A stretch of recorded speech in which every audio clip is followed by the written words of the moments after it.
The night my husband left, he didn't shout. He didn't throw things. He didn't even look angry. He just stood in the doorway with a calm face and said, "You broke something that doesn't fix." Then he placed his wedding ring on the table, picked up a single suitcase, and walked out into the quiet night. No drama. No final goodbye. Just silence that settled into every room of our house. For weeks I told myself he'd come back. Then I told myself I didn't care. Then I stopped telling myself anything at all. 3 months later, his number was disconnected. 6 months later, his company was gone. By the 9th month, it was like he'd never existed. That's when I hired a private investigator to find him. I told myself I needed closure. But what I really needed was punishment.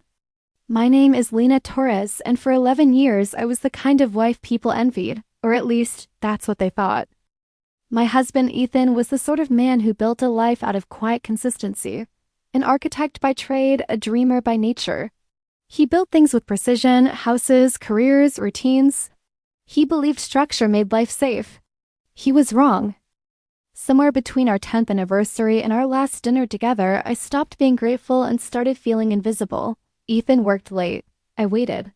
He talked about deadlines. I talked to walls. And then at work, there was Ryan. He noticed the things Ethan didn't. The new haircut, the perfume, the way I smiled when nervous. He made me feel alive again. What began as casual conversation turned into texts, then lunches, then lies. It was wrong, I knew that. But guilt doesn't always feel like guilt when loneliness whispers louder. The night Ethan found out, it wasn't through confrontation. It was through proof, photos, messages, details I thought I'd deleted. He didn't ask for explanations. He didn't ask for reasons. He just stared, his eyes hollow, his voice steady. I hope he was worth what you just buried. Then he left. At first, I was furious.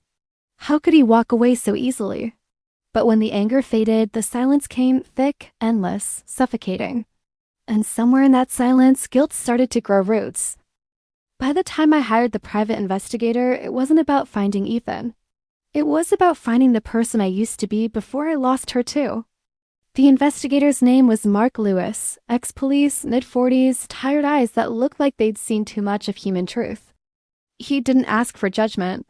He didn't even flinch when I said I cheated on him. He left. I just want to know where he went. He nodded slowly.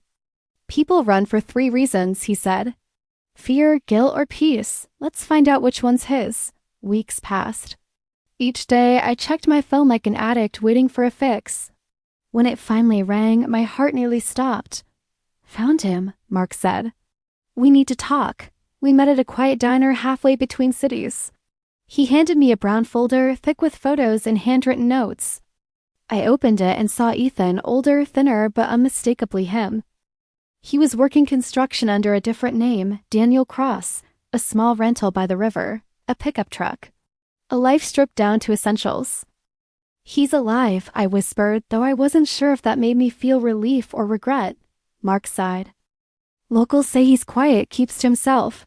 Volunteers at a youth shelter, no records, no debts. But there's one thing. He hesitated. He tells people his wife died. The words hit like ice down my spine. Died? Mark nodded slowly. Car accident. Says he lost her 5 years ago. They even held a memorial for her at the shelter. I couldn't speak. He hadn't just left me, he'd erased me. Buried me in a story he'd rewritten to survive. That night, I sat alone in my car, watching the rain blur the world outside. For the first time, I realized that the man I destroyed wasn't trying to punish me. He was trying to forget me. I told Mark one wanted to see him. He warned me it was a bad idea. But guilt doesn't obey logic. It obeys hunger, the need to feel something again, even if it hurts. It was late autumn when I found him. The small riverside town felt frozen in time, cracked sidewalks, old diners, children riding bikes through leaves. I saw him before he saw me. He was repairing a community playground, kneeling beside a boy no older than 7, teaching him how to hold a hammer. His laugh, soft, real, hit me like a punch. He looked healthy, peaceful, like the storm I left him in had finally passed. Then a woman approached him. She wore scrubs, tired but kind eyes, a name tag that read Claire Adams. She touched his arm gently, said something that made him smile. He called her friend. But I knew that tone. It was the tone of someone beginning again. I stood behind a fence, heart pounding so hard it hurt. He had rebuilt a life where I didn't exist, and he was happy. I left before he could notice me. That night I wrote a letter. It said only, "I'm sorry for the lies, the betrayal, the pain. You deserve better than the version of me you got." 2 days later, Mark called. He left a note for you. We met at the same diner. Mark handed me an envelope, sealed and slightly crumpled. Ethan's handwriting, familiar, steady, achingly precise. It read, "Lena, when I left, I hated you. But hate is heavy and I carried it until it broke me. You were my world once. I gave you every part of me I thought would last. And maybe, in some cruel way, you did teach me something. That love without respect dies quietly, no matter how strong the beginning. You didn't kill me. You killed the man who waited for you to love him back. What's left now, this peace, it's not forgiveness. It's survival. Don't look for me again. Don't try to fix what was never broken, just wrong. You're forgiven. Not because you earned it, but because I refuse to live in your shadow any longer. Ethan." When I finished reading, the diner lights blurred through my tears. I realized forgiveness isn't always a gift. Sometimes it's a boundary. He built a life where my ghost couldn't reach him. And for the first time, I understood that letting go wasn't cruel. It was mercy. It's been 2 years since I read that letter. I never saw Ethan again. I never tried.